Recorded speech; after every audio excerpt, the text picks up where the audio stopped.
Goes live. Are we live here? Live from New York City, Saturday.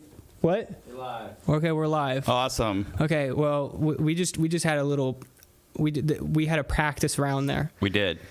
That's good because this now I feel more comfortable. Like we can't mess up anymore. We're Right. definitely live. I mean, we can definitely still mess up. I mean, That's I the, can the definitely. human factor, right? Yeah. So we're sorry you didn't get to see what happened before. I mean, you showed me how you always carry. That's good. Have you? Always carried? Yeah. Yes. So that started, went to like a street survival school with a man named Lieutenant Dave Grossman, did street survival talks. And one thing he really stuck in my head was when you leave your house as a police officer, you take your keys, you take your wallet, you take your gun. It's just part of the package. And really, I mean, he does like, it takes like, 30 seconds to grab the weapon and strap it on extra. Sure. And then I had an incident that happened this past summer. And I was so glad that I was just going to pick up my mother-in-law at the car place, and I wasn't even going to get out of my vehicle and ended up using my weapon that day. So Wow. I'm like, okay, that's why you carry. Dang. See, usually I just keep like a crowbar in my car or something like that. But then you got to get really close to the Yeah, person. I know, but then you have a hell of a story. Well, that's true, too. If they don't take the crowbar from you. And that's one hell of a segue right there. I'm here with Rob Bratcher. He was the cop. Do you like that word, by the way, cop? It's fine. Constable on patrol. It's like the way I like to see it. Wait, is that actually short for something? It could be. It just depends on who you ask. Okay.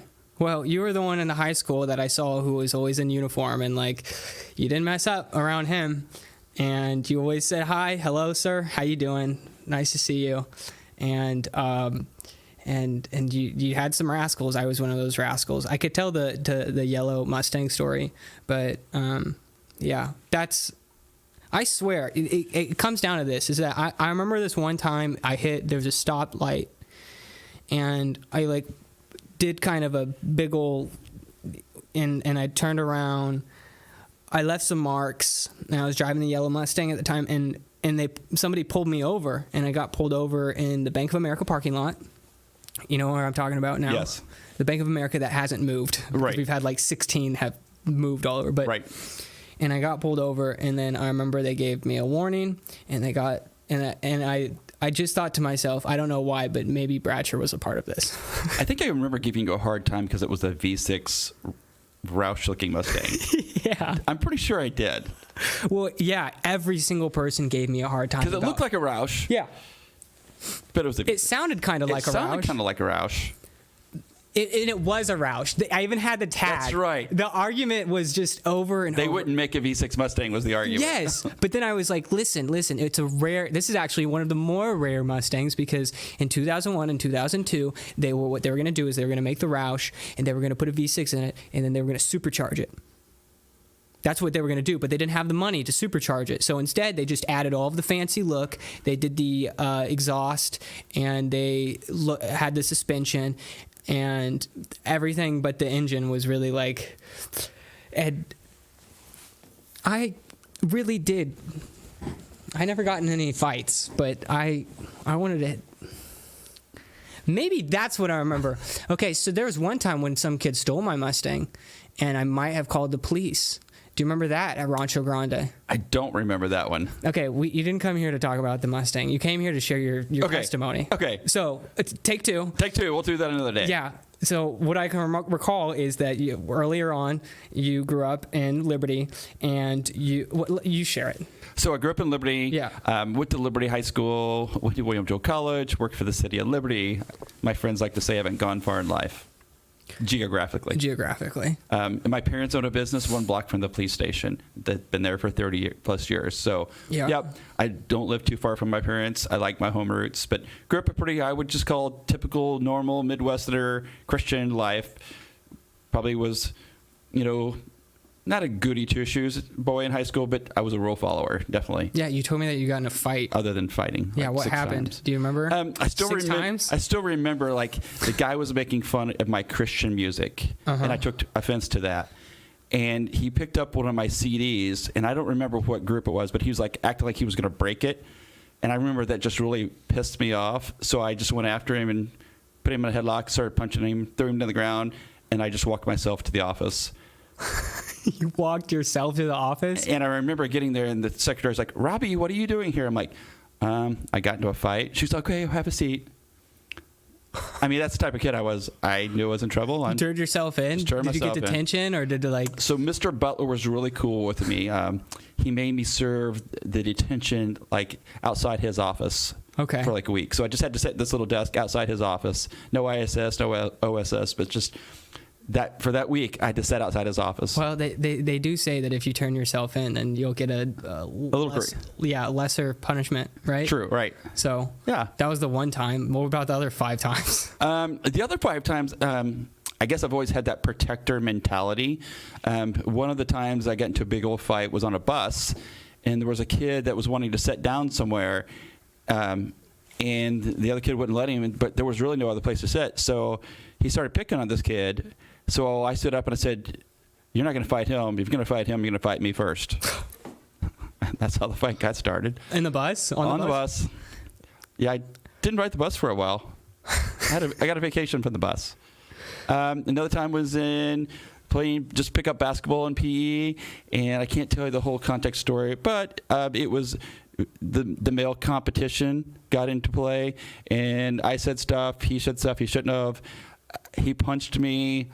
I thought, well, if I don't punch you back, I won't get in trouble. But then I decided, well, yeah, you are going to get in trouble. So we fought, and then, yeah, I got in trouble. So you're not much I don't picture you as a fighter, though. I know most people don't see that happened. Yeah. Yeah, it did. And you remember all of these times? Do you feel bad about it? Did you ever like really just? Well, because whenever I think of fights, like how does it end? You know, like does it just one guy's like, no, stop? Well, what ends when somebody just? Were you the Punisher? Did you finish? Did you curb stop? I did get punished one time. All the others I won. Okay. Yeah. So the one in the basketball game, yeah, I got punished. Yeah. Wait a second. Do you know what curb stomping is?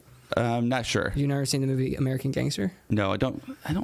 Okay. I don't watch movies that aren't good for me. This is a good movie. It's maybe it's not. But I don't like the movies that like portray gangsters as like that's like the cool lifestyle.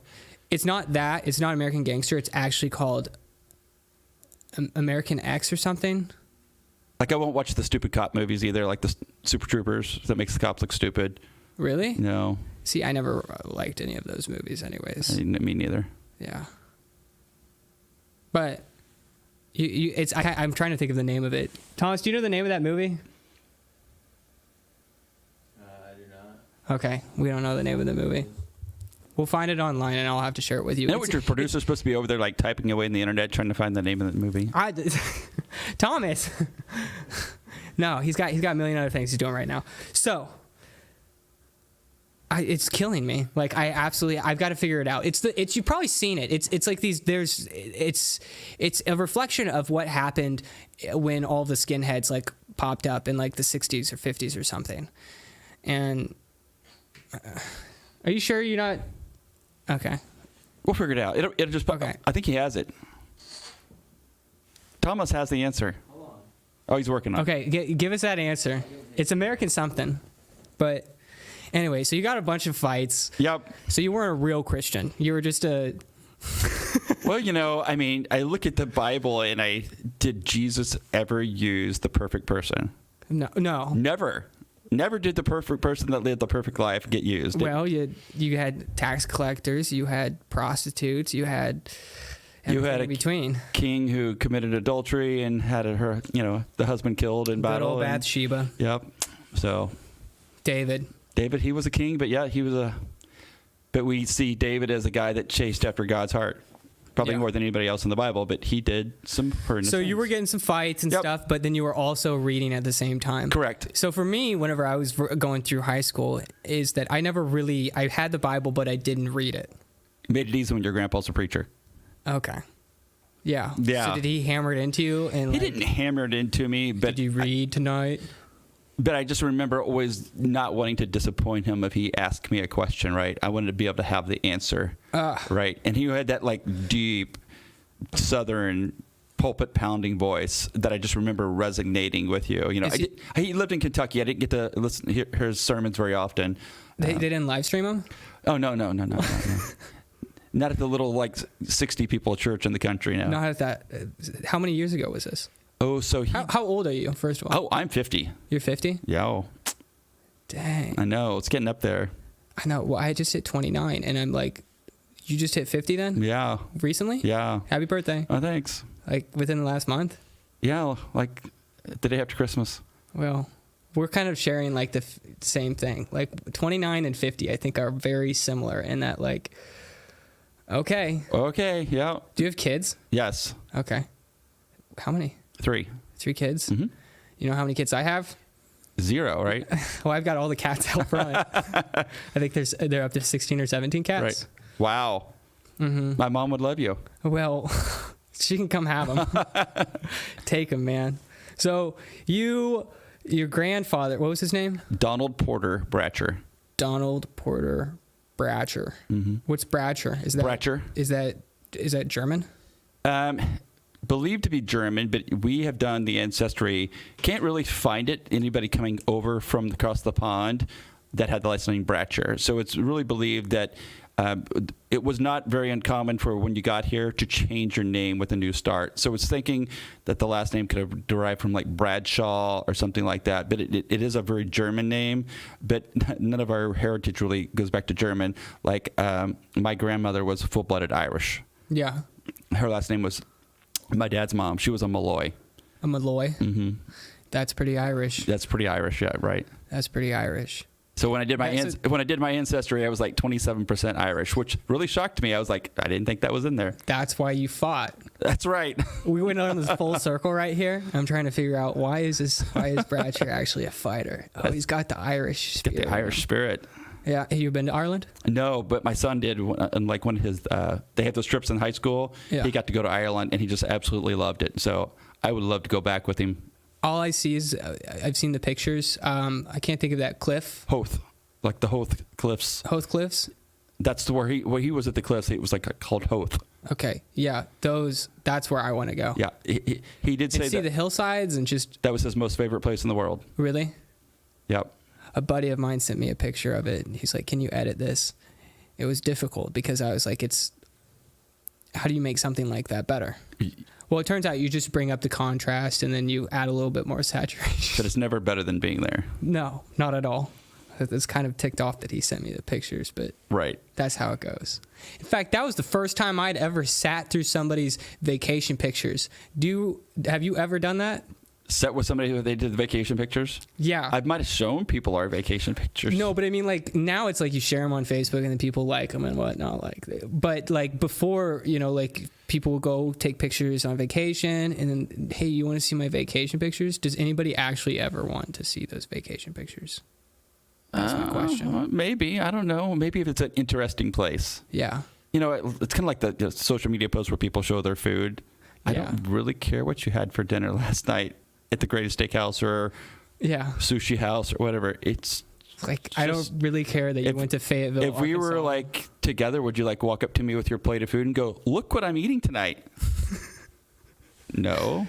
I think I'm going to put that on my bucket list is to actually go up to somebody and say, do you like this? Right. Would you like this? Look at this. Like this. I make this. Yeah, like this, please. Like this. Haven't you ever seen the video, what if Facebook were in real life? It won't even be like a plate from the restaurant. It will be like my own sourdough that I burnt. Right. Do you like this? Look what I had for dinner tonight. Will you like this, please? Will you comment? Here's a sticky note. Just write it, and then put it on there. That'd make for a pretty good video. It would make a good video. Do you watch a lot of YouTube? My son, who is a college freshman, started me watching more YouTube videos. It's mostly like car stuff. Okay. What do you drive? I drive. My wife bought me a new truck for my birthday. Oh. It's a pretty blue F-150. Well, don't say the year or anything like that because, right. You are... I do have 8 cars. Oh, really? Yes. I have a car problem. That's great. So my son and I have come up with a name of a shop. When he gets through engineering school, we've thought about doing our own shop and start doing our own videos. we really feel like when we watch some of these car videos that we're 10 times better than some of these guys, and we're like, that got like 1.4 million views, and I'm pretty sure I could do that better. Yeah. Right? And so we like to watch just a lot of car stuff is what we like to watch. You should start doing it. Like, I can tell you exactly, all 3 of these cameras are the same. I would recommend them. Well, now that I know who to go to and get advice from. I'm right here. You're right here. Really? And you can even start a YouTube channel with, goes out for everybody listening. You can start a channel with your smartphone. It's just, everything has to do with the lighting. Okay. It's not necessarily what kind of camera and whether or not you have the best equipment. Although audio is very important, and you may need to get some kind of external microphone, body microphone, or yeah. But basically, having the lighting, and already in a shop, you usually do have pretty good lighting. Right. So, dang, 8 cars. What else do you have then? Well, Mustang. No Mustang. We have 2 Trans Ams. Uh-huh. We have a 2000 WS6, which is, you're WS6. Is that a Volkswagen? No, that's like the Corvette motor, LT1 in it. Okay. And then we have a 78. Is kind of our current project car, the old Smoking the Bandit style Trans Am. And then I rebuilt a 39 Chevy pickup that I drive around a lot. So who taught you all of these like mechanics? So my dad grew up with his friends in Kentucky tearing cars apart, and this old truck that I restored is actually the truck they used to go to take to the junkyard back in the late 60s to get parts. And so it sat around at my grandpa's house for What year is that? That my dad picked up parts? No, just the pickup truck that was. Oh, it's a 39. Oh my gosh. So very simple to work on. Sure. It has about 3 socket sizes, is about all you need. That's not bad. It needs 3 things to run: gas, air, fire. It's not really picky if all cylinders are running or not. If anything messes up, it's just like oh, it's that. It's that, Actually, the duct tape and the baling wire would actually fix that truck, right? It's kind of like a nice old washer or dryer. Right. If we ever have like the electromagnetic impulse weaponized against us, my truck will still run. What is that? That's what that is. You know what that is? No, like in the Incredible Hulk, whenever yes, exactly like and that. they have that big old. But it actually fries like electronics devices, like our cars of today. It would fry the computer systems. Wait. So you're telling me the thing in Fast and Furious is actually a real thing? Have you seen the Fast and Furious? Yes, of course. It's a car movie. Okay. I see the car movies. Well, we're talking about the movies that you haven't seen. I was like, okay, wait. The car movies you gotta see. Okay. I'm not a fan of those cars, but they're still cars. So when they shoot the cars and then it will basically kill the computer. Right. That's real. Oh my gosh, they use that? Well, militaries have the capability to have that. Okay, but that would be kind of sketch if it was in public and correct on the highway or something. Correct. Yeah, I don't think any human normal person would have something like that. Yeah. So anyway, where does Faith fall into the picture in college? Because college is a pretty tough time, right? Off the path. Yeah. So went into college being a lot like I was in high school, just following the rules, being the good guy. Carried that really well through that first semester. Second semester got really rocky. Mm-hmm. Some typical college behaviors. Were you in a fraternity? I was kind of in a fraternity. I joined the fraternity, but I was doing broadcasting at that time, and it required a lot of time. It just seemed to conflict with the fraternity, and I told them I wanted out. But for some reason, they still let me come to all the parties and have fun. Oh. So I still got like the bonus of like the benefits of being in the fraternity without having to do all the work. Yeah. So you kind of got the easy into that. Right. Got off track. Did you go through like the process of becoming No, so I quit like the day before. Oh, that so like you didn't get what they call the hell yeah. week. Yeah. I quit like the day before that. Yeah. Because I'm like, if I'm gonna quit before that starts. That's probably a good idea. All right. But then they still let you kick it. Yeah. That's fair. So you still got the party life. Got the party life. Had to have fun. What were you studying?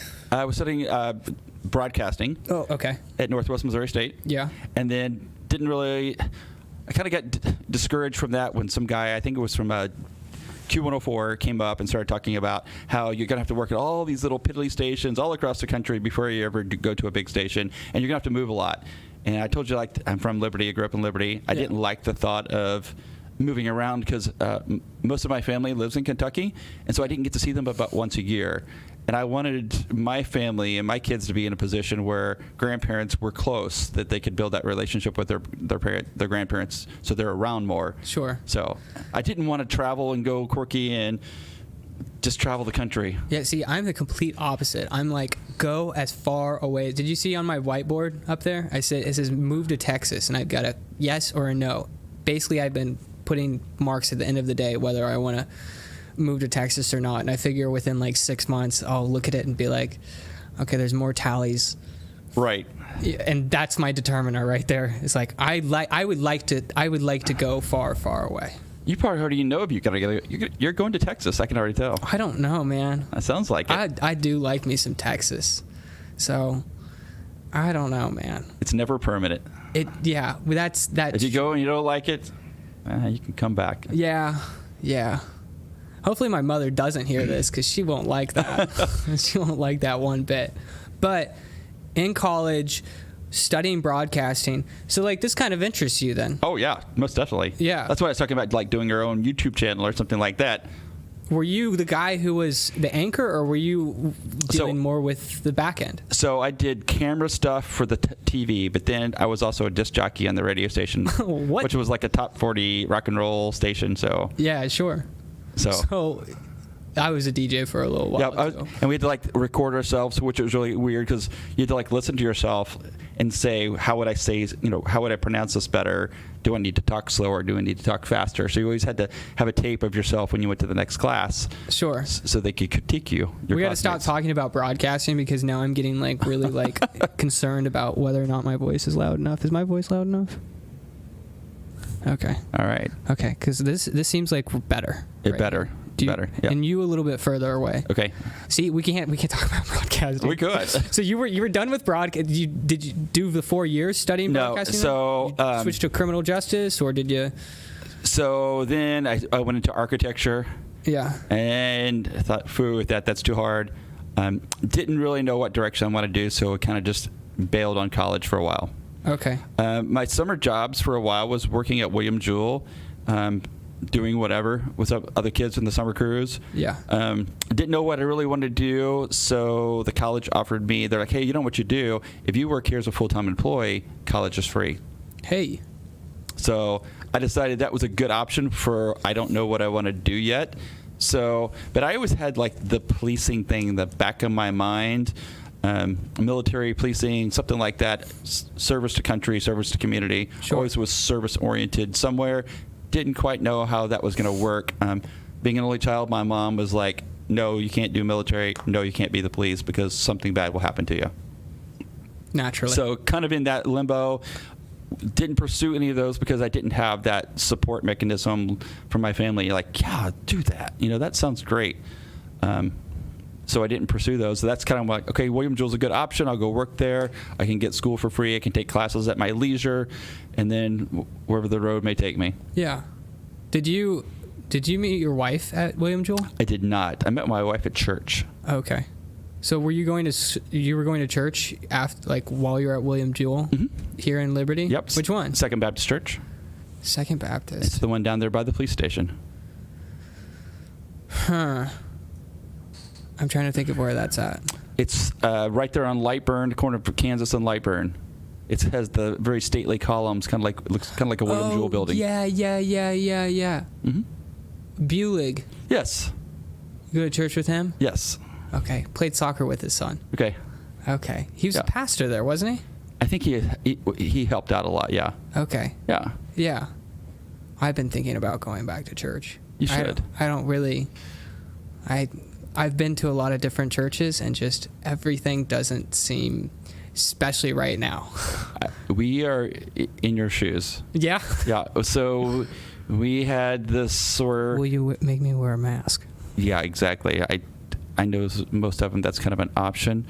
Like, okay, it's really hard to sit around to wear a mask for like a long period of time. Yeah. So we kind of went through this like. Well, I know for you're fidgeting, so right. like with the thing and the. Oh, I know. Get me out of here. Right. I can't breathe. Well, that and just like I want to see somebody's face. Right. I want to see if they're smiling at me. Are they pissed off at me? Right. How can I read this person if I can't see whether or not, like, you could be thinking you're having the greatest conversation with somebody. In reality, they're like, get this person away from me. It's like, well, What kind of faces are they making at me under that mask? You got to watch their eyes too. Like, Right. But some people look. Are you smiling at me? Or are you frowning at me? Yeah. Or- Some people have happy eyes while they're, if they're angry, and angry eyes if they're, you know what I mean? Right. Because angry eyes kind of look like you're thinking very deeply. Right. Or it means like, could you stop talking to me? Right. Right? Or like really surprised eyes is like, that could mean like, oh yeah, you're surprised, or you're really freaking me out. Right? Right. So anyway, we went off on a tangent. on that. That's what guys do. Yeah. So, okay, I'm definitely going to check that out. All right. Aside from that, you went there. How many years have you gone there then? Ooh, went there most of my from like the time I like 3 years old till the time I was 30. Yeah. So a good section. Okay. Right. And then whenever you were in Northwest, did you go to any colleges, or did you have like a men's group or something? Did that like the Baptist Student Union, and then they had the Fellowship of Christian Athletes.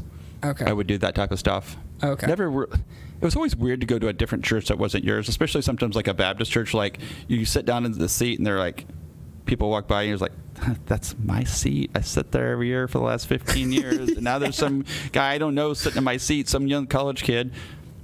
Because I know everywhere I've ever gone to church, everybody sits in the same seat every week. See, I would mix that up.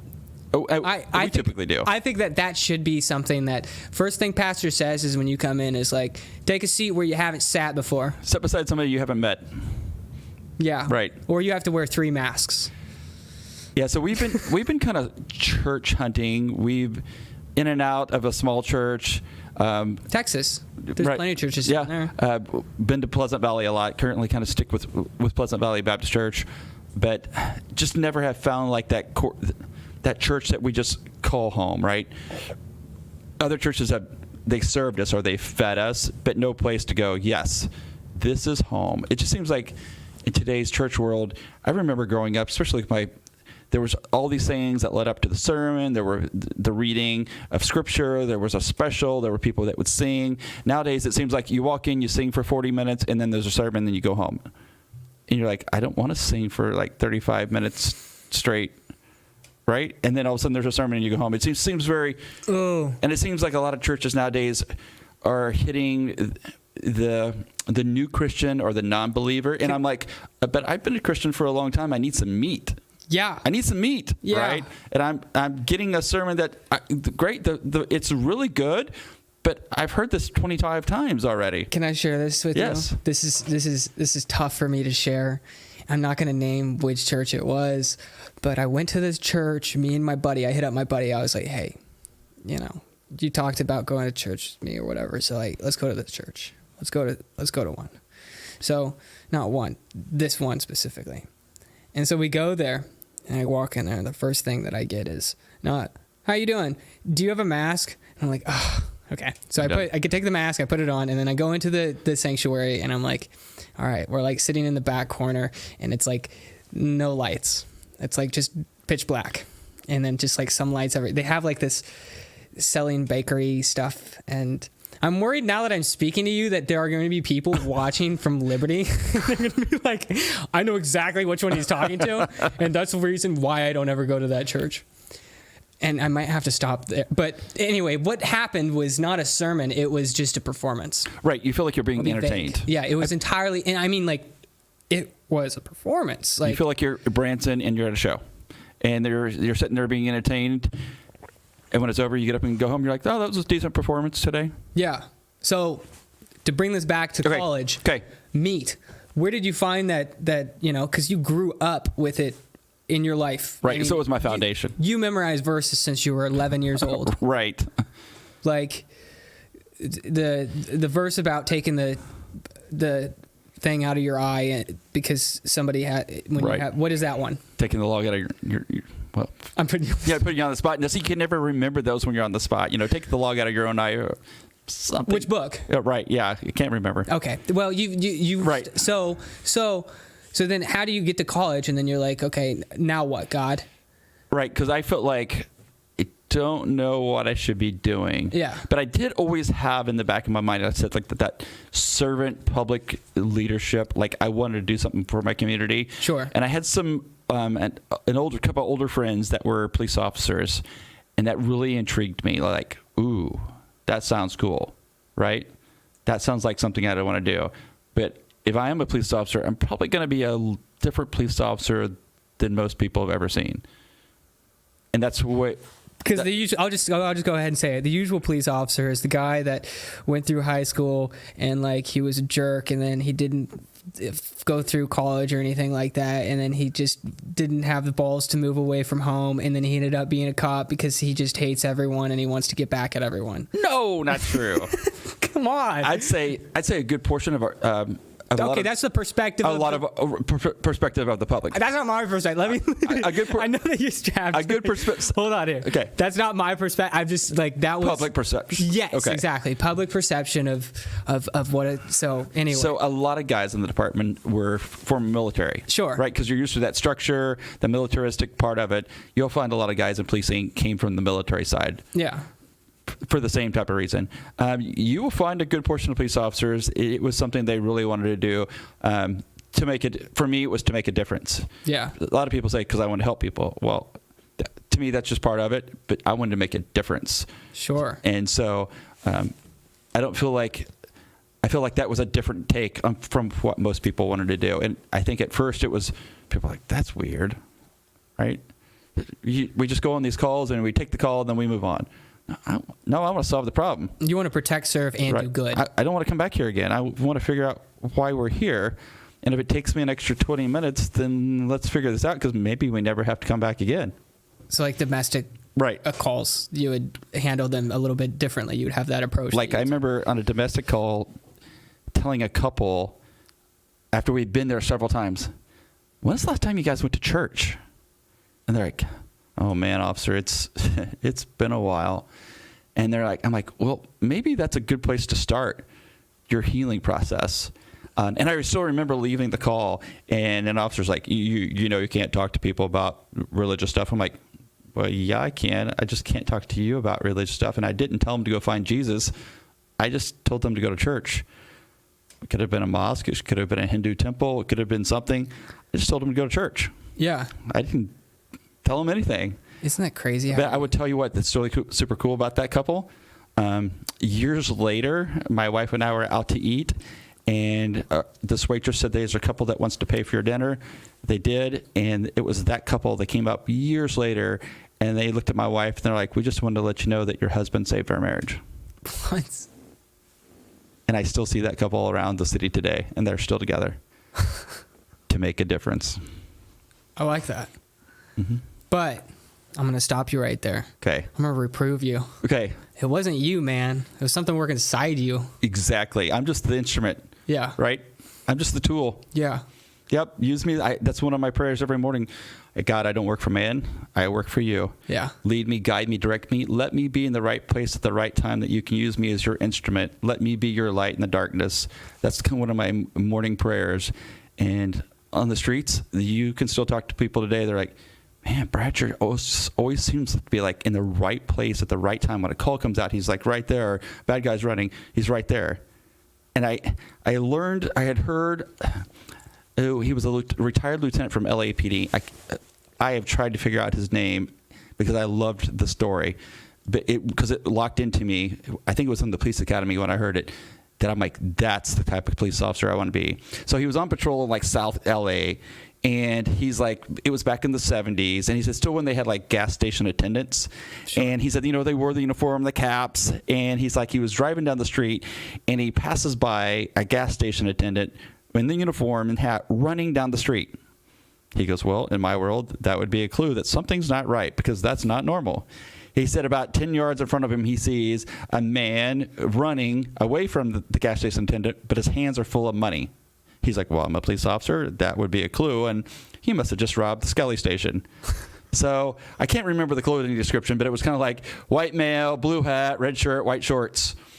you know. And so he runs up there and gets this guy in custody, puts the guy in the car. He's got him handcuffed. He's securing the door. Dispatch on the radio, 1865, armed robbery in progress at the Skelly station, man, wearing a red hat, red shirt, and white shorts. Suspect in custody. 8625, go ahead. Repeat. Suspect in custody. And I just remember thinking, I want to be that guy. I want to be that guy because that's God talking to you. That's that internal voice telling you what to do. And the first time I ever heard it on the streets, I questioned it, but I've never questioned it since. Yeah. And I still remember that first time. Do we want to hear that? What's that? Do you want to hear the first time I ever heard the voice? Yeah. Okay. Do. So I was on patrol. I liked working nights. It's where the weird things happen. Yeah. But I'm really good at getting drunk drivers off the streets. And for I thought you were about to just say you were really good at getting drunk. no, drunk drivers. Do you drink? No. Okay. Occasionally. Very rare. Shame on you. No, I'm Yeah, very rare. It gives me a bad attitude. Yeah. Because it's actually a depressant. So I was on patrol. I was sitting at this. So I got to drink a Coca-Cola right. with it. I'm good with that. And it's like a caffeine with the. Anyway, go on. Sitting at the intersection of Clayview and Kansas, like right across from like Walgreens. Yeah, over there by the junior high. Yes. Well, yeah, just down from the junior high. Okay, yeah. And I remember I was getting ready to turn east onto Kansas Street, like towards the junior high. Mm-hmm. And there was a black SUV sitting at the stoplight, headed westbound Kansas Street, but they were going to turn southbound onto 291. And I remember hearing this voice going, "You need to stop that black SUV. It's a drunk driver."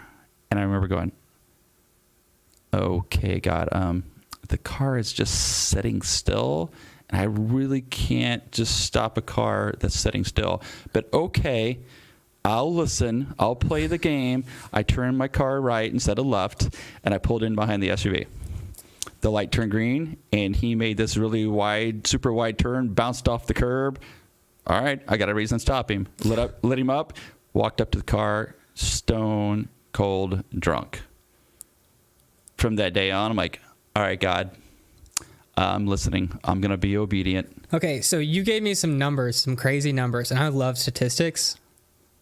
The chances of him hurting himself or hurting someone else, what are those? Oh, what is it, like 3 out of every 10 drivers at night are like impaired? It's something crazy like that. I haven't looked it up recently, but like I will tell you, more than 10,000 people a year are killed by drunk drivers. Actually, more people are killed by drunk drivers than people are killed with guns. Because a lot of gun stats lump in suicide into it. Sure. So it really runs up the numbers. But statistically, the odds that you're going to be killed murdered by a gun is like probably at 2,000 people a year, 2,500 people a year. But it's over 10,000 people die by a drunk driver every year. To me, when I heard the call of a possible drunk driver, I took that just like a gun call. Okay. That's a 4,000-pound bullet. Yeah. And it could kill 5 people in one shot. So I always took that very seriously. So then jumping back to that moment where you pulled him over and like, what was going on in your mind then at the time? Like you were like, this, oh my gosh, I was right, or like, oh my gosh, like this is. Oh my gosh, God, I'm going to listen from now on. You are right. I am wrong. I should be obedient and listen to you. What was it? Was this like a tingling sensation that said, "Hey"? This. You never like you hear yourself talking. You're like, okay, is that me communicating to myself, or is that God talking? Right? Yeah, because I get it in the shower whenever I'm thinking to myself. But it like, definitely did not feel like I was talking to myself. What do I need to do? You asked me earlier on, like where to start. I think it started in the shower where it kind of just like lightning Lots of things struck me there, and then it was just like, hey, you have all these cameras. You need to just push record, and then have people share their experiences that otherwise may not share them, publicly, because. Somebody once told me is that it's better for one person to read your book in 100 years for 100 people to read your book in 1 year. And like that struck me hard. I was like, huh.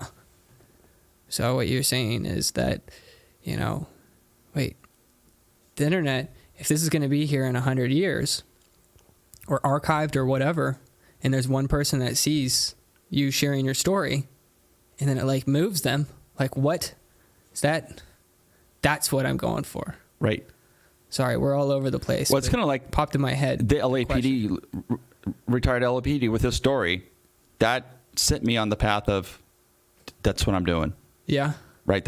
So you didn't hear that story until did you hear that at the police academy, or did you hear that? I heard it. I think it was pretty sure I heard that story just before the police academy. Okay. You know, I knew I was getting ready to go to the police academy, preparing myself. And how old were you then? I was 33. Kind of getting late into the game. There's a story behind. What do you do up to 33? Then? Okay, so I continued working at William Jewell, continued taking classes. Never really got a degree, but I ended up with like 125 hours because when you transfer from a state school to a private school, the classes don't necessarily transfer. So like that 3-hour class you took at Northwest Missouri State, it really needed to be a 4-hour class to meet William Jewell requirements. Sure. So you're like, oh. So you end up with all these hours and like no degree, right? And you're like, yeah. Bummer. But during that time, I met my wife. Okay. While you were working there and going to school? While I was working, going to school. Met my wife at church and told her, you know, of course, when you're dating somebody, you start telling each other, oh, this is my ambition. You know, I'm like 28 years old at this time that I met my wife. What's my life ambition? You're sharing your dreams, right? That makes me feel like I still have a chance. You still have. I was the last one of my friends to get married. We got married when I was 30. Okay. So you're good. Okay. You are so good. You're still good. I got one year to find a girl, get married. My best friend has never been married yet, so you're still good.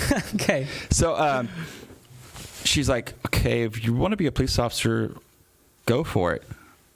Really? Yeah. And she gave me that that backing, like the little shove, push forward. So I started pursuing it. Yeah. And I applied at Liberty and Independence in Kansas City. Hey, pull back from the mic a little bit. Sure. You're right. You are pretty loud. Yeah. Independence in Kansas City and stuff like that.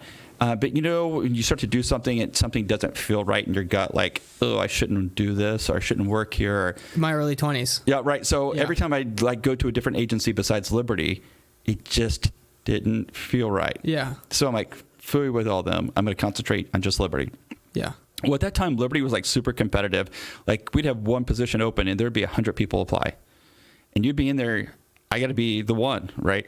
And so I took the test a couple times, did okay the first time, did a little bit better the second time, but was growing very frustrated because I was like, all right, God. Because it was competitive at this time, right? Super competitive, right? I mean, this was a 100 some people going for one position. And yeah, it was still the, you know. And what was the position? Just patrol officer. Right. Really? Entry-level patrol officer. And so tons of people wanting to do it. But I started getting really upset because I'm like, all right, God, you placed it on my heart to be a police officer. I have tried, and it hasn't worked out. Phooey with this. I'm quitting. I kid you not, that night, knock on my door. Open the door. It was one of my friends that was a Liberty cop. Okay, that's weird. The very moment I say I'm going to give up the dream, the cop shows up at my house. Yeah. And that started happening. The more I got irritated and the more I said I'm going to quit, a Liberty police car would drive in front of me. I was like, okay, I got it, God. I got it. So actually, I was still working at William Jewell, and I was driving around on the backside of the campus, and I still remember just really being by myself and just praying really hard. All right, God, I don't get this. You laid this on my heart to be a police officer. It's not working. I give it all to you. And I remember just throwing up my hands. I'm like, it's yours. Take it. You want me to do this? Car's parked, right? I parked the car, right. It's yours. Yeah. Take it. You drive the bus. Yeah. I kid you not. The next morning, I get a phone call from the chief of police who offered me a job less than 24 hours after I told God he could have it all. And I took my hand off that steering wheel that night. And when I let him drive the bus, he delivered. Yeah. I was like, okay, that's what it took. Dang it. Why did I keep holding on to that steering wheel so long? I could have let go. But a delay is not a denial. He wasn't denying me. He was delaying me to wait till it was the perfect time. Yeah. And he allowed that to happen at the perfect time. And I would never change anything that happened before because then I don't have that story. And I think that's super cool that I realized it just took me letting him drive the bus the whole time. There's one just over and over in my head is that in Matthew 5 is the Beatitudes. Do you know what Beatitudes means, by the way? I used to. I don't know, but I think the Beatitudes is like what should happen every single, like what you're explaining was essentially when you throw your hands up like that, like that's when I think of like the Beatitudes is that blessed is the poor in spirit, right? Blessed are those who are meek. Blessed are those who, and it's just like, you're like poor in spirit. Like, okay, God, I'm absolutely poor. I have nothing in me to give. I don't know what to do. I don't know where I'm at. So, okay. And then for theirs is the kingdom of heaven.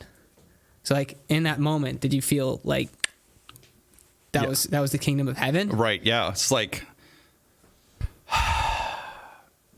this is right. It felt, it all of a sudden everything felt right. Like everything you were fighting, that just kind of went away. It just felt at ease. So my question is for that is that then, you know, there's a artist, Jason Mraz, he said it wouldn't be so sunny if there wasn't a shadow. So what kept you, what pulled you away from that then?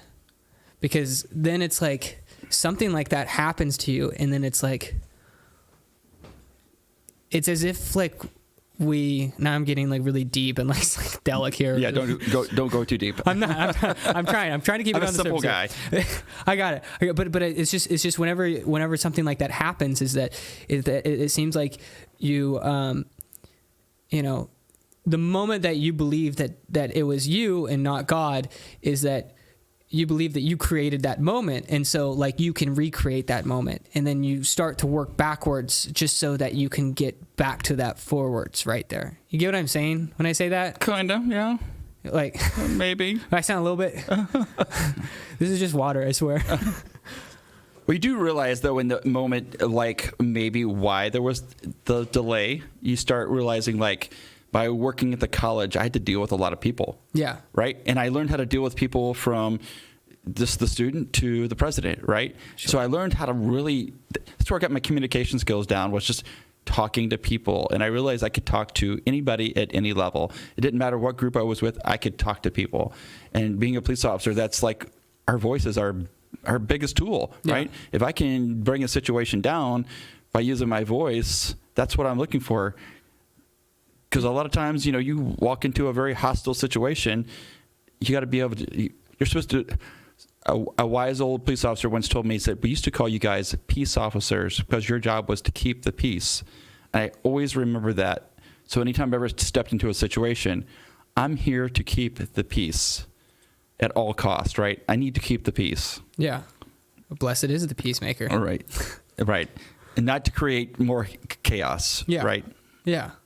So was there any time after that chaos felt like it was upon you?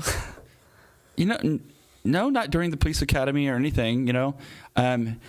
Has Satan tested me at numerous times? Yeah. Yeah. Yeah, of course. That's our daily routine, right? Spill the beans. I know I'm not putting you on the spot here. There's plenty of times that don't spill your beans. Right. Spill the good stuff. Tell me what happened after that. Then, then after that, you're like next day. You know, Chief's like, he actually came to my house. Yeah. Offered me the job on my doorstep, and I'm like, oh, okay, yes, right, yes. Yeah. So then comes the police academy. I listen to one of the local Christian stations here every morning because the police academy radio. On radio, yes. Bot. No, 88.5. Oh, okay. I've been listening to Bot. It's based out of Overland Park. It's crazy that. Have you heard of it? No, but the other one that I listened to was based out of Overland Park, I'm pretty sure. You sure it's not Bot Radio? I'm not. Life 88.5? I don't. So, but always got myself. I've got like a radio from like the 1990s, so like you can't tell what the station is. Right, of course. It's like somewhere in the hundreds. I don't know, but so just listen to it all the way every morning because the academy was downtown Kansas City. We go to KCPD's academy. It gave me that good 35-minute prayer time going in. It got me through all the tough stuff, the hard things. Just really focused on that because I'm like, okay, if God wanted me to be here, this is my calling, and I let him drive the bus, then I need to get my heart ready every day. You weren't really driving a bus, though, were you? No. What were you driving? I was driving a truck. Okay. Yeah. Yeah, because, you know, God drives the bus, you know. Yeah. You see? No, so The only thing that is over and over in my head is, Jesus, take the wheel. right, yeah. You know who sings that, right? Cheryl Crow. Yeah, let's leave it that way, right? It's Carrie Underwood. Oh, yeah, Carrie I knew Underwood, you were going to pull that. Yeah. So, just prepared my heart every day just to be a Christ-like, put Christ first in all policing. Yeah. Right. To focus on that, to make a difference. So is there guys so going back to then after that, that's whenever you're like, okay, God, now do I marry this woman? Right. So we got married before the police academy and all that, but yeah, she got me through, gave me that support system I needed. What was she doing? What was she doing? She was the manager of some type of dental organization at the time. But it's interesting, like my career, I've saved the lives of several people, but I always tell her, you actually saved those people too, because if it wasn't for your support and your being there for me during like wanting me, helping me live my dream, being there during the police academy, those people never get saved because I'm not there, because I don't get hired, right? I never apply. I'm trying to think if I've saved anybody's life, but you don't know. I mean, I know the lives I've saved, but you don't know that you could have saved or somebody's not saved. Sometimes we just don't know those things. Sometimes it's maybe better that you don't know the couple that I saved their marriage. I didn't know that for like 5 years later. Yeah. And I've had that story happen to me over and over and over again. And a couple years ago, I had just like the most amazing story that just was totally God. And it was like, all right, I'm just going to keep doing what I do. Can we hear that one? Oh, yeah. Oh, okay. You want to hear that one?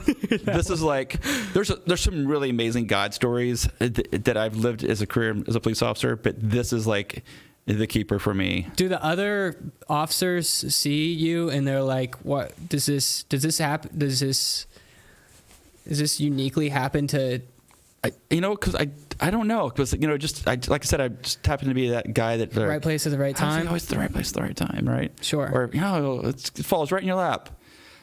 This day I was working at the schools as an SRO, and patrol was looking for a runaway student who had special needs, who went to Liberty High School, and they knew I had built a relationship with him, so they kind of like, hey, Bratcher, you mind coming and help us look for this kid, because we find him, we know that you're going to be able to communicate with him.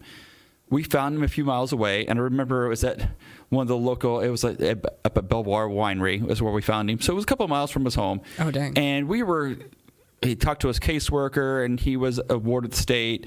We had called him. They were going to meet us at the station. As I'm getting ready to load this young man into my patrol car, this like gut-wrenching, I need to go feeling, like I need to get out of here. Something's bad's going to happen at my school or something, like I need to go, right? Something, like that urgency of like, I need to go, I need to leave. Sure. That urgency really came upon me. Your heart beated. Right. So I looked at one of the officers. I'm like, hey, I hate to slam you with some paperwork and stuff, but can you take this guy to the station? I just really feel like I got to get back to my school. And he's like, sure, no problems. Got my patrol car, started headed back down 291, and I got to this intersection where I would typically turn left to go back to the school. And that little God voice that I had heard from that very first time with the black SUV, I've been hearing it for years now, and I know to be very obedient to that voice. Sure. So as soon as I hear it now, I don't even hesitate. So the voice tells me, go straight. All right, I'm going straight, because that's what God told me to do, because I know I've been obedient enough. I know what that sounds like. I'm driving straight, and as I'm driving straight, I see it at the intersection of 291 in Kansas, a black man pushing a bicycle, and he's trying to navigate it through the traffic. And he's an older guy, and I'm like, oh, that's why I'm here, right? I'm here to make sure he gets safely across the street. Got it. But I turned on my lights, and traffic wouldn't yield to me. And I found myself not being able to get over to help him, had to run through the intersection, and I had to do like a U-ing. But as I'm doing a U-ing to come back to him, I see he makes his way all the way through the traffic and gets on the other side of the street. Sure. So I was like rubbing my hands together. I'm like, all right, God, that's why I'm here. I was just here enough to divert enough attention that he safely got across the street. And then that little voice in my head said, go check on him. Okay, I'll go check on him. Yeah. But I remember I had some of that little SUV moment where I'm like, oh, God, he's in a parking lot and he looks really safe. But okay, I'm going to be obedient. I'm going to go check on him. I pull into the lot, and I've never said this to anybody in my entire career. I roll up to him, this, white kid from the suburbs, who's a police officer, rolling to an elderly black man, rolled down my window, pulled up beside him. I said, "The Lord told me to check on you." And he looks at me and just starts crying. He goes, "I've been praying for the last 10 minutes that somebody would come and help me." I was like, awesome. So I get out of the car. He's got a bike. His story is that he had rode the Metro bus up to Liberty and did not realize as the buses only ran in the mornings and the evenings, but he needed to get back home to inner city Kansas City. I said, "Where do you need to go?" "I'm your taxi." He goes, "If you can just get me to a bus station where I can get the bus back to home, it'd be great." I'm like, "You name it." He goes, "Just down here at Harris Casino, there's a bus station that will pick up my bike too." So I load up his bike into my patrol car, and the conversations we had throughout that were just awesome. Here's this white kid from the suburbs and the black man that's always lived in the inner city having great conversations about life. It didn't matter economics or geographic location, color of our skin, or police officer or not. It was just two men having a really good conversation, and we just listened to each other, and it was really important. We did some selfies together at the end, and he has this little red hat that says "I love Jesus," and we actually exchanged phone numbers. And for the longest time, he would text me like Bible verses every morning, and occasionally he would call me, and it kind of got to be like my spiritual mentor for a while. And I got to introduce him to my family later that year. We invited him to come eat dinner with us at Crown Center as we were going down there for Christmas. Yeah. And we got to interact with him, and said goodbye to him that night, and let alone did I ever know that would be the last time I ever talked to him or last time I ever would see him. He just disappeared, and I would call his number when it would ring and never, and then text him and nothing, and then people would answer his phone and said, "No, that's not this guy's phone number," or whatever, and I'm like, what the heck? So I had heard that he said that one time he lived at the City Union Mission, so I called down there, and they're like, "Yeah, this guy was here, but he left, and we haven't seen him in weeks." And honestly, that was like 2.5 years ago. I haven't heard of seen from the guy ever since, even though I've tried to reach out to him. And I wondered. So what you're saying is he's an angel? Don't know. We like to think that. Do you believe like angels? Heck yeah. Like yes. Walk on the earth like regular human beings? I think they would be put here for a specific reason, right? Yeah. I don't think they're just going to live here amongst us. Sure. I mean, do I think they're sitting here with us? Sure. Thomas. But I think they're put here for a reason. Yeah. Is that a test? It is an amazing story. Just like, I'm like, where is this guy? And I even sent all my friends that work in the inner city looking for him. Nobody could ever find him. Do you remember his name? Brother Harris is the only thing I remember. That's what we called him. Well, Brother Harris, if you're listening. Thank you, Brother Hit Harris. up Rob. Hit up Rob. I still got your digits. That's great. Did you ever work down in Kansas City? Or have you always been up in I've always Liberty? worked just in Liberty. It's my hometown. It makes it a little bit different to work. You take a little more value in it. It's not just a job. You're protecting your friends, your family, your community where you grew up. So Sure. a little more stake in the game. Yeah. Did you ever? I remember speaking to I can't think of his name. Wayne. You know an Dwayne? officer named Wayne? Younger, older? Older. Like He was the police chief of Holt County, and he told us that he got asked to be like a chief up there or something. Did you ever get any kind of opportunities like that? I did not. No. No. Well, would you ever be the police chief? I like the guy that makes the product on the shop floor. I don't want to manage the people that make the products on the shop floor. Why not? Have you ever considered getting into politics and like becoming the mayor? Never. No, why not? I'm like the worker bee. I like to get my hands dirty. So I kind of compare it to like, I said I have a car hobby, and we like to work on cars. And the tradition is my dad comes over, my son when he's home on Sundays we work on cars. Yeah. And I would feel like it would be like me taking the role of watching my dad and watching my son work on the car, where I manage what they do on the car. Now, I still want to be in there working on the car. Sure. So that's kind of just the way I take. You hear me, I like to talk a lot. I don't know that I could keep my mouth shut enough to be a manager, just let people do their jobs. You mean a politician? You're pretty truthful to where you would, couldn't keep all of those promises. Go for it. I would never make the promises I couldn't keep. That's the problem. I could never be a politician because I can't lie. Yeah. I'm a horrible liar. That's why I don't play poker. I'm the guy that are like, yeah, he's got a bad hand. I'm just curious, can you be a politician and tell the truth? I don't know. I had a friend that was a lawyer. Yeah. Not against anything lawyers, because a lot of my friends are lawyers. He quit being a lawyer because he just found it really hard to say, I found it hard to be a good Christian and a good lawyer. And he never went more into it other than that. And in fact, when he left being a lawyer, he became a pastor. That's so tough. And people ask me all the time, how can you be a police officer and you be a Christian? My response usually is, how can I not? Right? Yeah. Because all the bad things we see all the time, I have God to go to. If you're not a Christian and you don't have God to go to, and you've seen all those horrible things, what are you doing with all that stuff? You do see some pretty messy stuff out there, don't you? How do you deal with that? Just recently in October, probably one of the worst things that ever happened to me happened. A kid like you that I knew, he was actually a senior in high school. I was on my way to pick up my son from his school, and I'm still in my patrol car, and I see like 3 cars parked along this roadway on a backcountry road outside of Liberty. And police work, we call that a clue, right? There's people getting outside their cars, running over to a field. I look to my right, and I see a vehicle that's obviously rolled several times and smashed into a tree. I look over there. I call it in real quick, get dispatched. I call in fire and ambulance and other police units to assist. And I go running over there, and it's a former student that's standing there. And he's like, Bratcher, help my friend. And I knew the friend too. And I could tell pretty much right away that the friend was in really bad shape. I mean, I've seen a lot of bad things as a police officer. I've seen death enough. He was in bad shape.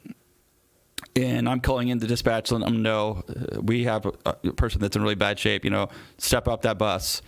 And I remember the sirens just seemed like they took forever to get there. And I've kind of got his head up because he's in a weird position and he's bleeding a lot. And I've got my right hand on his wrist. I've got a really good pulse. I'm like, okay, he looks bad, but I got hope. About the time the fire truck pulled up, I started losing his pulse. And by the time the firemen were getting out of the truck, his pulse just went away. And then the damage was done. There was just nothing he could do. I've seen death enough, but I've never been there and got there when somebody was alive and then they passed. And then to have known them when they were like a middle school kid. I saw him walk in the halls. I knew him by name. I didn't realize what a toll it kind of took on me. A couple of days I was doing good, but then it just seemed like I started struggling, and I wasn't putting that with it. I did reach out to, here's a God thing for you. My pastor that night of the incident texted me and says, I heard what happened. I'm available if you want to talk. How'd he know, right? How'd he know that I was there, right? But God. Yeah. And I was so thankful. I've been into dark spots before, and I knew that, hey, I need to get ahead of this. I need to go talk to people before I need to talk to people. Sure. So I started talking to people and really kind of worked through it, but didn't realize that I hadn't quite got all of myself all the way through it until I was reading my wife's Christmas letter, and she mentioned that in there. And when I read that in the Christmas letter, I just started bawling. I couldn't stop crying. I'm like, what am I doing? I'm a tough warrior. What am I doing? I'm crying like a baby. And it was just because I needed to. And it seems like ever since that night after I read the Christmas letter, I feel like, okay, I feel better about it. Yeah. So you have people that you speak to and share details of Yes. like the things that you've experienced. Most definitely. Really? Because you have to have that. Yeah. As a police officer, the stuff that we see, we cannot unsee. So that's just interesting to me, is that you have to share those things with people. Have you seen in the force where people who may hold that in, and the damages that can cause somebody is that when they don't share that? Yes. I mean, I did that myself. Yeah. Once. And yeah, I mean, it leads to, substance abuse. It leads to failed marriages. It leads to poor decision making in the field, because you're struggling with these demons. So I always try to be the type of person that when I see somebody making poor decisions, even students at school, what's the real root cause of this? Are they just a bad person, or are they making bad decisions because if they have some other circumstance going on in their life that just affects everything, right? And so you do have to have that outlet to be able to pour out to people. You got to rip that thing off your chest. And that's why I'm like, I don't know how I could do this. For me, myself, I couldn't be a police officer and not be a Christian because I have God to go to. All right, God, you know what I saw. And I would tell you, there are definitely spirits in people. I've seen dead bodies enough that you realize there is a soul. You can tell when it's gone. And so, just being have that conversation with God, like, okay, I feel good. Their soul's gone. It's just a body. So That's an interesting outlook. yeah. So you became the police officer. You were married, and then you decided to have kids. What is that like? Having kids and being in the police department, very difficult because as a police officer, when you're younger, your career, you typically work the midnight shift a lot. Sure. So you want to do what during the day? Sleep. Yeah. What do kids want to do during the day? Be Sleep. kids. So you learn to sleep with very little, 4 or 5 hours a day, maybe, which makes for grumpy people. I worked the streets for several years before I worked in the schools. When I worked in the schools and started getting a normal schedule and sleeping at night like everybody else does, I remember after about 3 months going, wow, I feel really good. This is what it's supposed to feel like, right? So how many hours of sleep did you get? Like on patrol? Yeah, like So when you're working like the midnight shift, you'd because work you had a kid. Your first child, 32, 30, hang on, 31. 31. Yeah. Okay. So. Second child at 34. Okay. Yeah. Okay. So you love the feeling of lacking sleep. How much sleep did you get though? So like if you worked a midnight, so like if you were working the 12-hour midnight shifts, when you would go in that night, you would typically have been up all day. And by the time you get home, you've been up for like 24 hours. So then you would sleep for 8 hours that day. But it's not like normal sleep because people out there mowing their yards, the trash trucks coming, people getting a roof on their house or getting a new driveway in. They're just doing life, and every little noise bugs you. But then you work that second shift, and it's a 12-hour shift. But when you come home that next morning, you're actually on your like days off because you only work about 2 days in a row. But you want to go to bed with your family that night and kind of sleep like a normal family man. So you sleep for about 3 or 4 hours and get up at like 11 or 12. So you can go to bed that night. So you're struggling like the first day you're up for 24 hours and then you work shift. So you're working on like 10 to 12 hours sleep. So you were doing like 3 days? 3 Yeah. days a week? Yeah. So then, then you would start that cycle again, go to bed, sleep midnight for a couple of nights, and then work at night for a couple of nights. So you're flip-flopping between working days and sleeping nights. It's crazy and hard on the body. Yeah. I can't imagine. I think the hardest I ever worked was I was working Jimmy John's, Pizza Hut, and Insomnia Cookies. Yeah, 3 delivery jobs. It was awesome. I had a TDI. Your car guy, Yeah. a TDI, like a 1999 or something. Stick shift, little Jetta that just whipped around town. But I would work deliver from 11 till about 4 o'clock, and then go to sleep, wake up, and then do it all over again. And that was it. And if I wanted to do anything outside of work, I had to either wake up early or go to sleep late, and I never wanted to go to sleep late. Right. By the end of the day, I was just like, I'm done. You were in the fog. Yeah, I was just like, get me to sleep now. Let me go. So I don't know if I'm ready for that. I don't know if I'm ready. But you said 31. I feel like I'm following your footsteps. So you're a little good. bit. You were in a good spot. So if I follow your footsteps here, is that I need to get married by 29, have first job by 30. I got married when I got 30. Oh, okay. So you're good. You're still good. You got a little bit of time. Well, I just turned 29, so I've got. You got to. I mean, you still got to meet in court and do all that and get married within. Courting. What is courting? That's what my grandma always called it, right? I know what courting is. Is that? Did you, with your wife? Did you court? Yes. Yeah. So we dated for about a year and a half. Okay. As the pastor that married us said, she knew she wanted to get married to me before I knew I wanted to get married to her. Type thing. Wait. She knew that she wanted to marry me before I knew I wanted to marry her. Oh, okay. So college phase, remember, a little off the path. I dated a lot of girls. Were you a ladies' man? As my friends, which I am now. Did you have longer hair? I'm just curious. Yes, yeah. Of course, I had longer hair. Did you have the long hair? No, because my dad would not allow it to be like long hair. Okay, so it was kind of like my length, maybe. Yeah, your length maybe like collar length in the back type thing, right?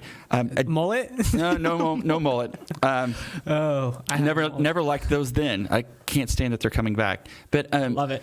When I went on dates, I would. Oh, by the way, I totally forgot. I'm wearing this mustache for like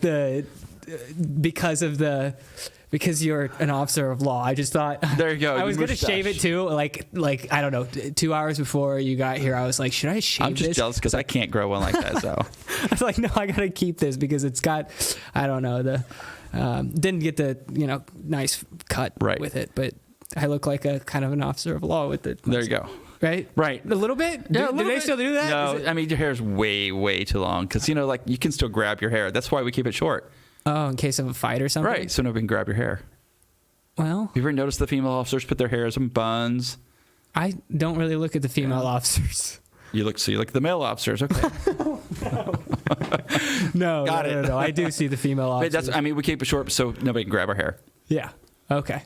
That makes more sense. Right. Well, I'm keeping this length. There you go. What were we talking about? Dating. Yes. If I went on a date with a girl and I could tell it wasn't going to work, I didn't bother with the second date. Sure. You gave me a red flag. Nope. So my mom recently called me a player. I was like at the dinner table in front of my boys. I'm like, Mom. And she looks at me and my wife looks at me and it's like, all right, okay, maybe. Maybe we need to clarify those. I really wasn't a player. It's just like I said, if you want to date and you date somebody a couple times and you're like, this is just not going to work. What's the point, right? If it's not going to work, if I can feel like it's not going to work now, it's not going to work in 3 weeks or 3 months, right? Sure. It's just not going to work. Yeah. So let's just move on. Yeah. And so I would just, for a while, just continually was dating different girls all the time. But it wasn't like I was diving head first into this big relationship. It was just like, I remember going on a date with a girl that was like captain of the pom-pom squad at the college. Sure. And she was like, men I date will do X, Y, and Z for me and blah, blah, blah. And I remember thinking, well, I do all those things, but now that you expect me to do that, no. Whoa, wait, she actually said... Yes. Guys I date will do X, Y, Z. And I'm like, yeah, I do those things, but not for you. Like, as in, like, you're going to take me on a date to the... Yes. Yeah, you're going to do this, and you're going to do that. And you would treat me exactly this way. No, that's not... So you didn't become very intimate with these women? Just kept moving on. Okay. So then met my wife. And COVID wasn't going on. No COVID, so it made life easier. Met my wife at church. Her smile blew me away. Yeah. I was walking up. She had this big old smile, and I remember thinking, wow. And we became friends. And I played a game called Ultimate Frisbee a lot back then. And she started coming to some of the games and watching. And I still remember sitting in a group after we were done playing Ultimate Frisbee, and I threw like a dirt clod. You know how guys, when we don't know how to act around a girl, we do stupid things like punch them in the arms and stuff like that. Sure. I threw like the dirt clod and hit her in the face. And I'm like, all right, that's not going to work out now. She'll never go on a date with me. And if you ask her today, she'll say, that's the day I knew you liked me. But I would suggest to all you men out there, don't throw dirt clods. It worked out for me. Just don't do that, right? I mean, we sometimes forget how to act when we're around a girl that we like. And that's kind of how I knew. I'm like, could you please not incite violence on my channel? Right. I would rather you not, because it's going to come back to haunt me. Right. So, for all those who are listening, don't be throwing... No dirt clods at girlfriends or future girlfriends. So did she approach you up after that and was like... No, I don't remember how it was. I just remember that story being told later. That's funny. So did you... What was the first date then? The first date actually had my cousin came in from Kentucky, and it was my cousin and her husband, and they wanted to go out to a movie, and they wanted to go see Saving Private Ryan. It was at the movies, and great movie, by the way. Yeah, great first date movie, right? Oh yeah, violence and gore, and so I remember my cousin's husband saying, "Well, you need a date." I'm like, we're going to the movie. I don't need a date. He goes, no, you need a date. I'm like, okay, there's this really cute girl at church. I really kind of like her. She's okay. I'll call her. So I called her and she said, sure. And I remember we went to the movies together. I remember, where you're just like sitting there and you don't know whether you just like hold hands or your hands kind of touch and you're like, oh. Yeah, sure. It was kind of that stuff going on back and forth, and like the like awkward hug at the end. Like, am I gonna kiss? Nope, it's a hug. Nope, it's just a hug. Yeah, okay. Yeah. It was kind of that awkward, but I remember feeling like, okay, there's something here. There's something here because we both had this like giddy feeling, and I just remember like we emailed each other for a little bit, and then she didn't live too far from me, and we were hanging out at church. The next thing you know, we started going on dates, and the rest is history. Yeah, she's my rock. So when did you find out? When did you realize that she had a crush on you? See, when she offered to come over and like help me at my apartment, like what woman like comes over and like, oh yeah, so you need some help, you need some womanly touch in your apartment. Wait, so your love language is gift giving? No, my love language is actually quality time. Quality time? Yeah, she came over, right? Quality time. Yeah. What's her love language then? Hang out, words of affirmation. Words of affirmation. So, guys, my advice to you is when you're with your spouse or your girlfriend and you think she looks really nice, instead of just thinking, wow, she looks really nice, that's your kind of cue to go, hey, honey, you look really nice. And just let it be known. Huh. Because she might have that. Well, she might. Anytime. Yeah. That's probably a good little. It's not going to hurt anything, advice. Right? Yeah. Oh. That's how my last relationship ended. I said she didn't look nice. No, I'm just kidding. Yeah, I've never. That doesn't go well. I don't think no. Finding your love language is important. Yeah. Yeah. Did you do the whole book and everything? We did the whole book and we went to one of his conferences and heard him speak. Oh. And I still remember to this day, like one of the big things that he said, when his first wife. When they were first married, that one thing he found out that when she opened doors or opened drawers, that she never closed them back. He said they fought for like months. Why can't you shut the door? Shut the drawer. And he said that after one of their arguments, after about 9 months of being married, that he walked in the kitchen and he just closed all the doors and drawers. And he goes, that took me like 30 seconds. But we've been fighting for 9 months about this little incident for something that I could just do in 30 seconds. And he said, we've been married for at this point, it was like 40 years. He goes, I'm going to fly home tonight. And when I walk into my house, I'm going to walk into our kitchen and the doors and drawers are going to be open. And I'm just going to go close them all. And I won't say a word to her. And I was like, that's pretty amazing. Right? Because we all have those character flaws that we don't like to be known or. See, in my mind, I'm like, in that case, in that scenario, I would be lifting up the toilet lid and just leaving the toilet lid. That doesn't work well either. Equally, no. So, okay. All right. I'm learning a bit here. So I can see why you haven't got married yet. Yeah. that hit me. I'll take it though. I have never told a woman that they look bad. Okay. Let me just make that very clear. So how do I look in this dress? See, oh man, now I'm picturing you in a dress and it's getting weird. Oh, that is weird. So, have you ever worn a dress? No, never. Okay. What do you think of people who do wear dresses? No comment. So you get married, you have the kids, and then now we're missing the 30 to 50. Okay. So what happened then? Policing, life, raising kids. The boring stuff. No, it's not boring stuff. I mean, but all mixed in all that stuff, the life stuff of raising your kids and going to sporting events with your kids and basketball practices and baseball practices and loving your wife and going on date nights and working are all the stories from the police department that continuously happen. Sure. Right? Do you still go on dates then? Is that like... We try to. I think COVID really killed the date night thing. I think it's important to, especially in a marriage, that you always put your marriage before your kids. I see a lot of families that put their kids in, we weren't the parents that allowed our kids to be in those sports where every weekend we were traveling somewhere and we weren't being able to focus on us. We try to have date nights to have that connection because we have to be together first so that trickles down to our family. That's hard to do. That is hard to do. It's really hard to do to put, in that order right there. Right. So what is your Who are you in the Bible? I've Who do you never really relate thought about that. Yourself to the most. Ooh, that's a good one. I've never really. We're on to the Bible questions. Maybe like Job. Thomas, do you have any, by the way? If you Like do, Job? throw 'em in. Job? That's harsh. That's really hard. God talking to you, and you're like, I'm not doing that. You got the 3 buddies that are like, you don't know God. Right. What are you thinking? I like to think of myself as like a Joseph. In prison for 13 years and rising to the pinnacle. Yeah. More so the coat of many colors thing. Right. I remember hearing somebody share. Have you heard of Jordan Peterson? I have not. You should check him out. He really goes deep into Genesis, and you've never heard anything like this before, I'm telling you. But some people might call it sacrilegious. He's a psychologist and a father. Okay. So he takes the approach from a psychological approach. I mean, he's not he's breaking things down in a more scientific manner.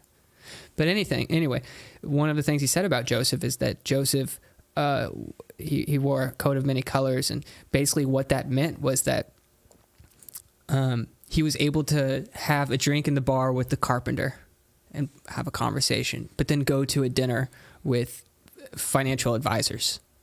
That's who Joseph. So that's the part of Joseph that I'd like to see myself as. I guess it's not really someone I see myself, but anyway. Maybe you're just Sam. Maybe. I guess that could be true. You're right. And you're just Rob. I'm just Rob. Is it short for Robert? It is. I think I remember asking you that at the gas station. Robert Donald. Because I always remember calling you Officer Bratcher, and that's who it was. It's Officer Bratcher. Yep. Yeah. You know who I worked with, and you know him pretty well. Who's that? I worked with him for 2-3 years, and then I think he's moved on to driving trucks or something. Is Kevin O'Neill? Oh, Kevin O'Neill. Is he one of your favorites? Honestly, it's really weird, but yes. Yeah. Have I arrested the guy? Yes. But he's the guy that you got to see evolve, right? Yeah. As a young man, made some bad choices, right? But then you saw him just starting to make those good choices. In police work, I will tell you, cops, we don't really like arresting people. It's not like, oh, yeah, I love arresting people. Sure. No, because unfortunately, that's like the last straw, right? And kind of like parents, you hate to ground your kids, but you know it's necessary to ground your kids because you're just looking for that behavior modification. Yeah. And sometimes people, it takes that arrest. And if it changes them and makes them start doing the right thing, then it was successful. And for some people, I've arrested numerous people, and I would tell you most people I've arrested will still speak to me today, probably very highly of me, and we can still talk and be friends. Because no matter who I arrested, I treated everybody with dignity and respect because they are a human being. Have you ever been put in a position where you have pulled somebody over and they were somebody of power? Yes. Yeah? What's that like? Uncomfortable. Yeah? Very. Because the police officer in you says, if this is Joe Blow citizen, things look differently. Yeah. Right? And this isn't right. Because you have a position of power, you're going to get treated differently. Yeah. You're going to skate, or I'm going to be told not to, or encouraged, not told not to, but maybe encouraged to look the other way. I mean, they didn't break the law, but it was close, or it's just one of those things where it's a very uncomfortable, and I think it's uncomfortable for both parties, right? Sure. Crap. Yeah. They're in a position, and it might be something that, you look up to, and you're like, okay, this is weird. So in those times, were you like, okay, I'm going to give you a warning, or were you like, you need to show up at court? I've done both. Yeah. And I just kind of go off what the gut instinct tells me to do. Yeah. Right? Yeah. I've done both. I'm not afraid. If you have a person of power, you broke the law. But do I arrest everybody? Have I arrested every drunk driver I've ever pulled over? No. Sure. The law doesn't say we have to arrest people. We have the thing called discretion. And if I think a warning will suffice you, If I think a ticket will suffice you, if I think an arrest, whatever I kind of feel like from talking to you, or if I stopped you last week and give you a warning, but I stopped you this week, I'm probably not going to give you a second warning a week later. Yeah. Right? Because obviously, my warning last week did nothing for you, right? So you can't. It's really hard because you can't just judge that. Hey, I let this person of power go, but at the same time, I've let other people go for the same thing. Sure. So that does play into it. I don't want to look. You showed favoritism, right? Because then the next car you pull over or you stop, you do that action to them and you arrest them, and you're like, but I just let that person. So, and then that's go. also kind of weird whenever you pull somebody over that you know personally too. That's really awkward. Yeah.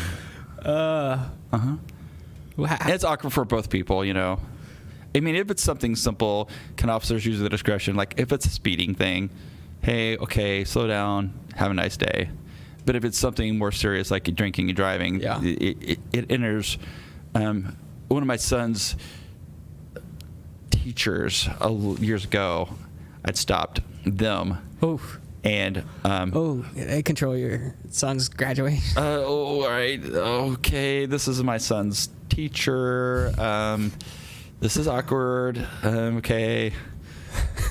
Yeah, it's like I said, it's awkward for both parties. Yeah. Is that as awkward as it gets in the job? Like, pretty much. I mean, all the weird things that you see. I mean, the things that we see, you cannot. You could tell these stories to people, and they'll go like that. If they made a TV show and they started putting in some of the things that we see, they'd be people like, that can't really happen on the streets. And I'm like, no, it does happen. And when you think you haven't seen everything, something pops up and you go, wow. Speaking of which, did you hear they discontinued Cops? I did. After 30 years? Yeah. Was that sad to you? Did you ever watch that? It was a really good show to watch of what not to do. Yeah. Yeah, we called them training films. Wait, as an officer or right. as an officer? Yeah, that's usually the stuff that happened to cops was not like, yeah, that was good technique, that was good. Yeah, that was usually like, dude, that was dumb. Right? I always wondered that. Like, do you? Because the thing we never liked about Cops either is like they show like you get in a high-speed pursuit, you get in a foot pursuit, you fight the guy, you tase the guy, he gets bit by the dog, blah blah blah. It's all this action, it's fun, and then you go do it again, right? In reality, is you get in a high-speed pursuit, you chase the guy, you tase the guy, he gets bit by the dog, and you're at the station the next 3 hours writing your paperwork. Yeah, that's real police work. So they actually pan off those police officers don't actually have to do any of that paperwork. Then they get back in their car and then they continue roaming around looking for. Right. So typically those officers will be like called secondary officers. They won't be the primary officer because that's kind of their role, just to show all the fun stuff. So like if you're not the primary officer and you're kind of the secondary, you usually don't. You might have a little paperwork, maybe like just what you saw when you were there, but you're not trying to tell the whole story. The other officer tells the whole story. You say kind of like, but when I arrived, I did this.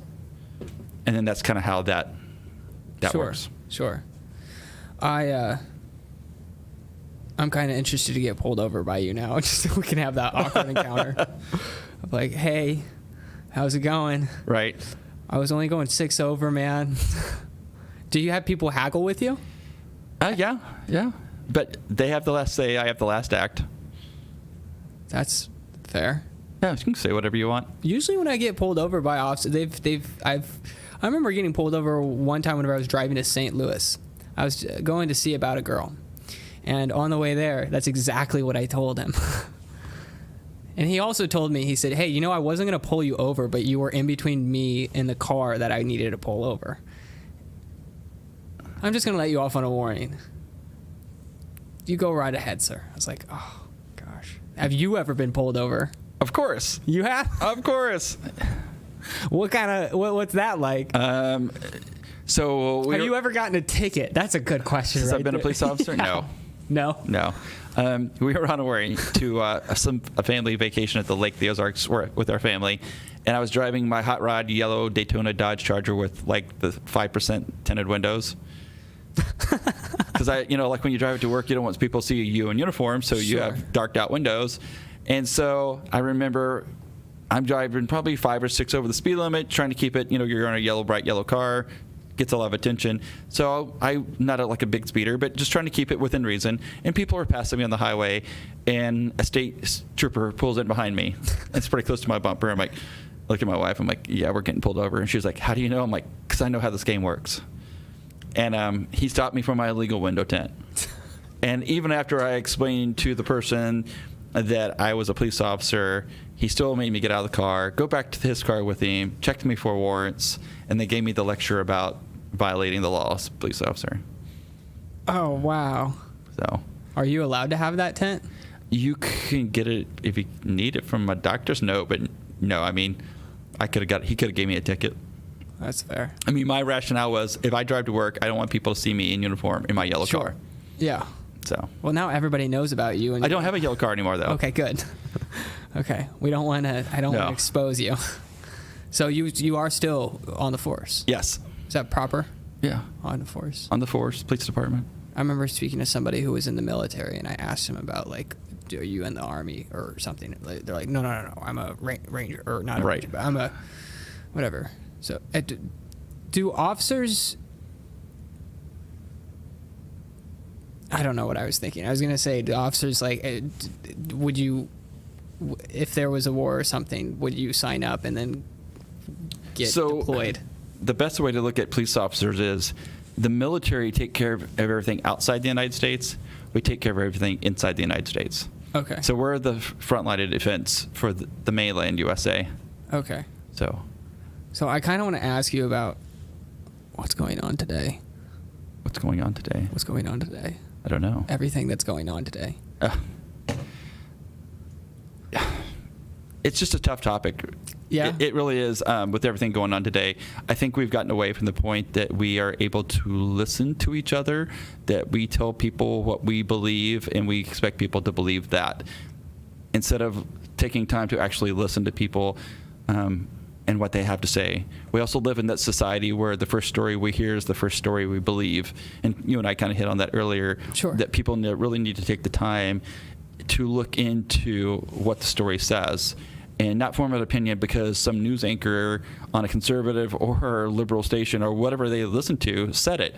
That if they need to check their facts.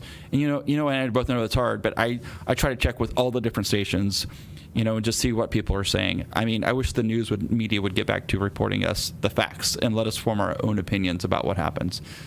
We live in that video culture where we see something happen on a video, but we assume that we know what happens. I mean, people come up to me all the time. Did you see that cop on video, what he did? What do you think, Bratcher? Mm-hmm. I have no comment. They're like, why not? I'm like, because I wasn't there. I don't know the circumstances. I don't know what led up to that scene. I don't know what happened before. I don't know what happened after. I said, and you weren't there either. You don't tell me what the cops should do because you weren't there. I said, until you've been in a place where you've had bullets flying by your head and you've been in a fight for your life, you don't really get an opinion on how the cop should do his job, because it's very differently when you're actually there in the middle of that. The way I like to tell people about it is, we're all Chiefs fans, and we're go Chiefs, but being at the game, Go Mahomes. Go Mahomes. Hope you'll get okay, Patrick. Being at the game, there's energy and there's tension when the Chiefs are losing, or there's excitement when they're winning. You can just feel the energy in the stadium, correct? Yeah. But when you're at home watching it, that energy is not the same. It's not there. It's kind of like that for the police world. When you're there and you're on the scene and something serious is going on, there is energy, there's emotion, there's parties being scared, you're concerned for your own life and well-being. And then you're sitting at home watching a video and you get to pause it and you get to watch it over and over again and go, oh, you should have done this. Well, we do the same things, like, oh, I could have done this. But in the moment, things are happening so fast that you got to make decisions really quick. It kind of reminds me of the movie Sully, I think is what it was called. I think it is. It's Sully, and it was basically this... based on a true story, and the plane took off, and then basically they hit the geese, and the engines went out, and he had the choice to either try to veer it back in and land on the tarp or into a field or something, or to take it into the water. And then he ended up choosing, based on all of his experience, that he would take it into the New York Harbor. Right. And so into the Hudson. Yeah, into the Hudson, that's right. And he takes it into the Hudson, and then he's put on trial, and they play this scenario, and like They play it and it's Over and over. Oh yeah. We did this 900 times or something, and we found that you could have gotten it back to the tarp. Right. And he was like, no, you didn't. You need to take into account of this factor, this factor, and this factor. You need to take into fact human error. Just. Well, he said you didn't. You took into effect that you knew the bird strike was coming. Yeah. Right. I didn't know the bird strike was coming. Yeah. So there was all that. What happened? What just happened? We need to evaluate what happened. 20 seconds. Right, like 27 seconds of how we evaluate what happened. They knew what happened, so immediately when the engines went crazy. That's right. Oh, bird strike. So then we start. Boom. We start the protocol. So you need to account that for it. And Right. so then they did that, and then it was like they failed every time or something. I think 1 out of 10. But, Right. But that kind of reminds me of It's a lot like that. You're right. You're in an aircraft and you get struck by birds. What do you do in that situation? I mean, when something happens, there is that like, okay, what just happened, and that processing part of it. What's going on? Well, not just also Right. in the instance of the officer, though. I think that we could take that Right. as an analogy of just like anything. It'd like, Agree. oh, okay. So I just shared, this is what happened. Okay, like hold on, give me like 27 seconds to process that, and then within that processing, like who is sharing this information with me? Where is the evidence? What is like? I need to know more. Like, you know, let's try that. Just 27 seconds to process information that's gathered. But the thing is that it moves so quick, and you're scrolling, and it's just like Right. happens so fast. Yeah. Have you heard of Donut Operator? No. Oh, you got to check out Donut Operator. I would check it out. I It's promise. a YouTube channel, and he breaks down a lot of videos that you probably don't even want to watch that actually though. Oh, is that the sign? All right, so we're gonna have an advertisement here. Okay. Oh, you got to go. Well, I mean, we got about 15 minutes. We can do about 15 more minutes. Okay. Is that Okay. cool? Yeah, that's fine. We can start. I do have that son at home that I'd like to get home and see before he goes off to college. Hey, man, I get it. I mean, I don't really get it. I don't have a son at home. He's going to college. Where's he going to school? Missouri S&T, Rolla. Yeah. Yeah. Automotive, mechanical engineering, focusing on automotive. Oh, okay. Imagine that, right? Well, yeah. That's in our car habit, so. That's sweet. Yeah. That's sweet. Yeah. I was going to guess maybe broadcasting, but No. Maybe No. the younger one's going to do broadcasting. We'll see. yeah. Yeah. Or what else did you say that architecture? Is that what? That was what I did. Okay. Yeah. Yeah. Do you draw? I do. Yeah. Yeah. So I can show you a picture where we're sitting here. I figure it out. So my son played for Liberty North basketball, and during COVID, what did we have to do? Draw. Not a lot to do, right? During COVID. So I used to draw in high school. So I decided to get out all the drawing supplies and see if I can find that here and just start drawing again. Maybe I can find it. So it was kind of it's amazing what you can find to do during COVID. You know, you get bored, you're at home a lot. You're like, I used to draw in high school. Well, let's see if I can still draw. And apparently I still can. That's nice. So that's better. That's Yeah. better. That's a whole lot. Well, I don't know. I'm pretty good at drawing. So that's me not drawing for like 20 years. This was just freehand too, or was it based off of a picture? I looked at a picture, yes. Okay, yeah. So like his legs weren't in the picture, so I had to add the legs and Okay, stuff like that. that's pretty sweet. Yeah. Is he going on scholarship? No, he just loves everything about basketball, sports, and Sure. Intramural guy. He's gonna fall in love with frisbee like his dad. there you go. Sure. Throw a dirt clod at some girl. At some girl and fall in love. That's it. Okay, cool. Well, thanks for coming. Hey, no problem. It's been a good time. It has been. This is where we do the COVID bump Okay, or the handshake. we can do the COVID bump. Sure. Well, I don't know. I mean, I can shake your hand. We're sitting here like within 6 feet, right? Well, Okay, wait, but I know. I don't want the law to come down on us. Oh, no, that's right. We need to hide from the law. There's the ordinance that the mayor has put in place. Okay, do the air fist bump right here. Yeah, we'll shake hands after. All right, there you go. Okay, Thomas, cue the end. Huh. That was good talking. It was good.